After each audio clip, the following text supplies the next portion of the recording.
If Nigerians and even the coalition group are really serious about removing Tinubu in 2027, then we all must queue behind Peter Obi. Why so, you may ask? Because historically and naturally, to remove an incumbent, you need a popular candidate. You need a candidate with much mass appeal. And so far, among all the people that are showing up, none of them can be compared with Peter Obi in terms of popularity and in terms of mass appeal. If you take them one by one, you will see that none of them is as popular as Mr. Peter Obi. Is it Amechi? I doubt if Amechi can even win Rivers State in a presidential election. I don't think so. Or is it Erufai? How can Erufai even campaign in the middle belt or what we call North Central states? I don't see how he can even campaign in such states. I doubt, I don't know how. Or is it Atiku? Respectfully, I have maintained Atiku is not a popular candidate. Atiku is nothing without a big party. I always try to remind Nigerians that Atiku actually contested in 2007, even as a sitting vice president, and even with the support of this current president, Tinubu, as the then Lagos State governor under AC, that is Action Congress. And Nigerians didn't even know that anybody called Atiku was contesting election.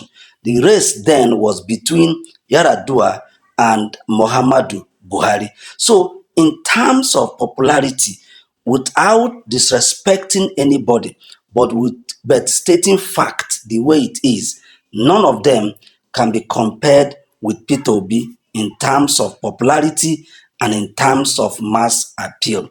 That is the truth. To be honest with you, and without being biased, the only Nigerian in the recent history who has such mass appeal like Obi is Muhammadu Buhari. That is the fact. He does have such cult followership. And the next person that has such cult followership is Peter Obi. Remove big party, Atiku goes nowhere.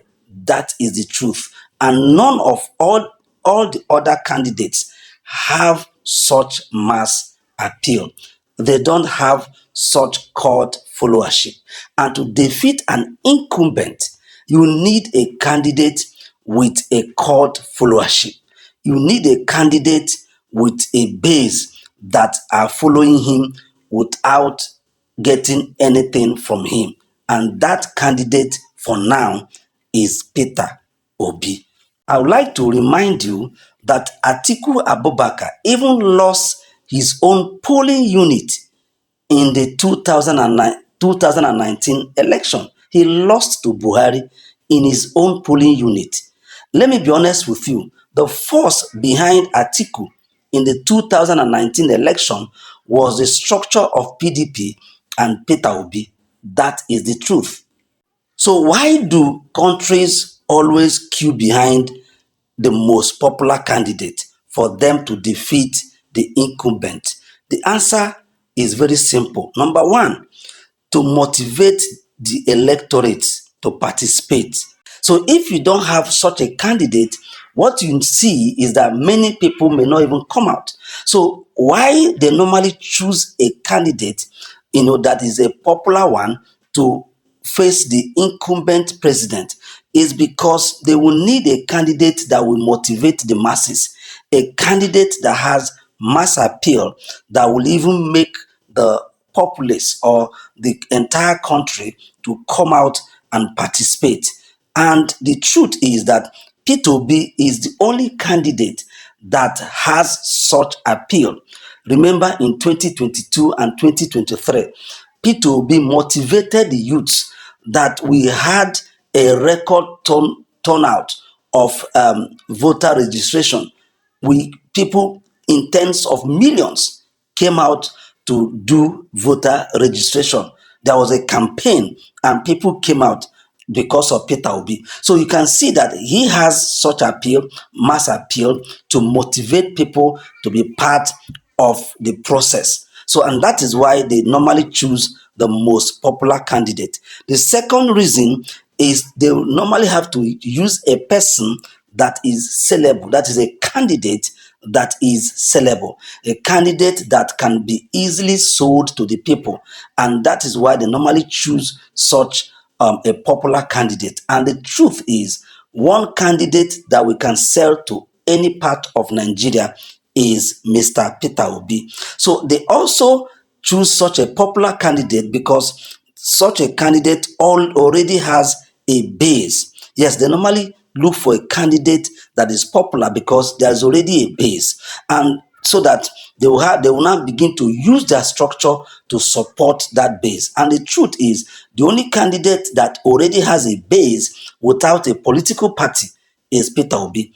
Atiku cannot boast of any base without a party. None of them can boast of any base without a political party. Peter Obi already has over 10 million Nigerians in the obedient movement. That is a strong base. That is a base that is not disputable. These are people who have already queued behind him. So all that the coalition of or whatever they are doing needs to do is to now use a structure to support that base and to add to that base. And that is why they normally choose such a popular candidate, because they are facing an incumbent who has all the structure and who has all the government apparatus. So you need such a candidate to be able to confront the incumbent. And finally, why do countries or opposition choose such a popular candidate when they are facing an incumbent? They also need a candidate that needs little or no introduction.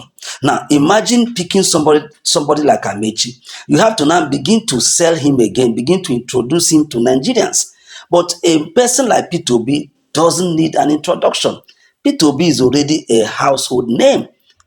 And that is the truth. So selling P2B will be so easy, not only because of his person, not only because of his pedigree, but because that he is already a household name in Nigeria. So we don't need P2B doesn't need introduction at any part of Nigeria, and that is the truth. So these are the reasons why historically and naturally all over the world, once there's a coalition or an opposition wants to challenge the incumbent, they forget every other thing and choose the most popular candidate. The reason they do it or the reasons they do it are because of these reasons I have given you.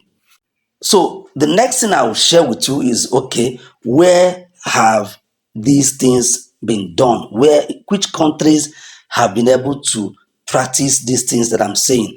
I will just mention two because my time already, as I'm recording, I am looking at my time. I have several countries, but I have two that are very dear to me. These two, I always use them each time, because they are handy to me. Number one is Kenya in 2002. Now, that was moved from office. The second one is Nigeria in 2015. I keep saying it. You can hate APC, you can talk anything about APC, but in terms of politicking, I give it to them. Those guys know politics very well. Now, if you notice in that 2015, Muhammad Buhari was the most popular candidate, and they knew what they were doing. This man was so popular, he had a cult followership. If they had chosen any other candidate apart from Buhari, believe me, they may not have been able to remove Goodluck Jonathan. So they knew what they did. They chose a candidate that already had a base, that already had a cult followership, and that was already popular in Nigeria. So and that was how they were able to rally around. What they did was, when they now formed that APC, they now used their structure to support him. So they were able to penetrate other areas that he was not popular. And that is a typical example of what I'm saying. So all I'm saying is this. In conclusion, come 2027, whether by coalition, whether by Labour Party, whether by whatever, if Nigerians are really serious, even the coalition, if the coalition is serious about removing Tinubu, if what they want is indeed to remove Tinubu, then they must queue behind Peter Obi. Whatever structure, whatever thing they are doing has to do around has to be around Peter Obi if they are really serious about removing Tinubu, or if they are really serious about winning election in 2027. Thank you so much for your time. Remember, a new Nigeria is possible. God bless you.